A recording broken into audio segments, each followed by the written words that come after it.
What's up guys. আমি জানি voice খুব বাজে আসতেছে, হয়তো আজকে টেস্ট করতেছি, এখনও অ্যাডাপ্টার প্লাস মাইক্রোফোন কিছুই লাগানো হয়নি। সো আমি কথাও বলবো না, আজকে কোনো ব্লগও বানাচ্ছি না, জাস্ট বেসিকলি নতুন ক্যামেরাটা একটু সেট আপ দিয়ে একটু টেস্ট করতেছি। হয়তো একটা মিউজিক ভিডিও রাইট দিতে পারি, আর ওইটাই দিব মনে হচ্ছে। এটা হচ্ছে আমার ওয়ান অফ মাই দোকানের পাশে একটা রেস্টুরেন্ট, এখানে ওদের প্রতি স্যাটারডে নাইট পার্টি চলে।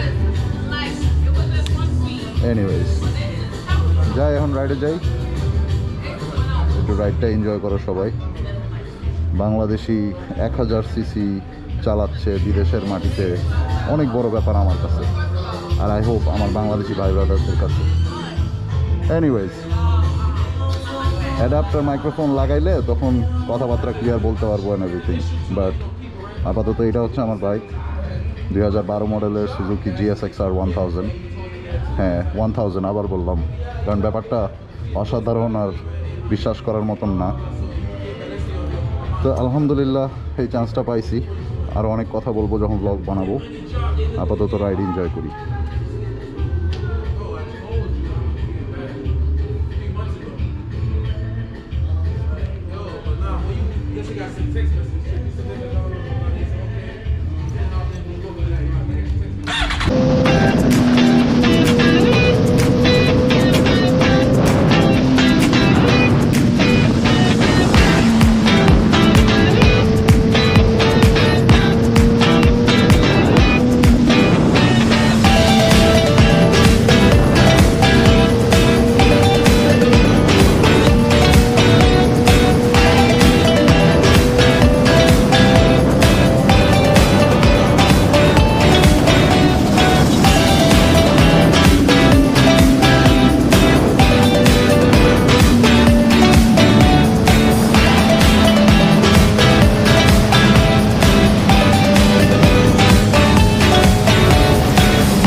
এখানে একটা কথা বলতে চাই, আমি জানি না কথা ক্লিয়ার আসতেছে নাকি না। সো আমার দেশের ভাই ব্রাদাররা দেখে মনে করতে পারে আরে বিশাল রাস্তা, তাও কাটায় কুটায় যাচ্ছি না কেন।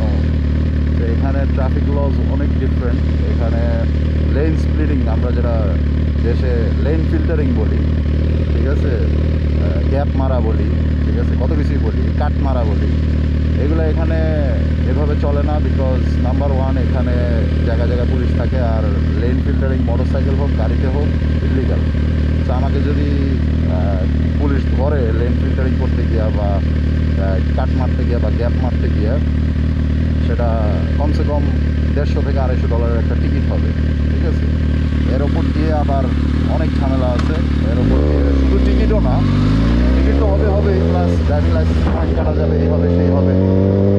সো এত জায়গা থাকলেও লেন ফিল্টারিং সাধারণত আমি হাইওয়েতে ছাড়া আর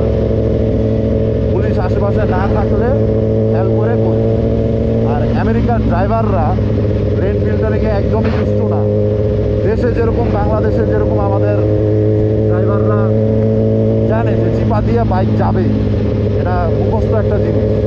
কিন্তু আমেরিকাতে এই জিনিসটা ওরা একদমই ইউজ টু না। কারণ ওরা করে কি, ওরা একটা সার্টেন স্পিড লিমিটে যাচ্ছে, ওরা বামে ডানে যখন লেন চেঞ্জ করবে ওরা ইন্ডিকেটার, দেশে যে আমরা ইন্ডিকেটার বলি এখানে ওরা বলে ব্লিঙ্কার, ঠিক আছে, ইন্ডিকেটার দিয়ে ওরা দেখে দেন চেঞ্জ করে। তো পাশ থেকে যখন একটা বাইক যায় ওরা এটাতে রীতিমতো ভয় পেয়ে যায়, মানে থতমত খেয়ে যায়, কারণ ওরা বুঝে না কীভাবে রিয়াক্ট করতে হবে। সো কারণ ওরা চিন্তা করে যে গাড়ি যেরকমভাবে ব্লিঙ্কার ইন্ডিকেটার অন করে সাইড নিয়ে যাবে, বাইকও ওইভাবে, মানে আইন হচ্ছে ওইভাবে যাওয়া। এখন যারা বাইকার, এখানে বহুত বাইকার আছে যারা ওরা এই আইনটাকে গলায়ও ধরে না, ঠিক আছে, অবশ্যই লেন ফিল্টারিং করে। আমিও মিথ্যা কথা বলবো না, আমিও লেন ফিল্টারিং করি, গলায় ধরি না মাঝে মাঝে। বাট আমার ভয় কি যে আমি তো এই দেশি না, হ্যাঁ, তো আমি ধরা খাইলে কনসিকুয়েন্সেস অনেক কিছুই হতে পারে। যেরকম একটা লোকাল আমেরিকান ধরা খাইলে ওর কনসিকুয়েন্সেস আর আমার কনসিকুয়েন্সেস কিন্তু কখনোই এক হবে না, ঠিক আছে। তো এই অনেক বিষয় আছে যেগুলো নিয়ে আরও ফিউচারে আলাপ করবো। এনিওয়েজ, অলমোস্ট বাসার দিকে চলে আসছি। আর অ্যাডাপ্টার আর মাইক্রোফোনটা কিনলে আই হোপ আমি আগের মতন ব্লগ করা শুরু করব।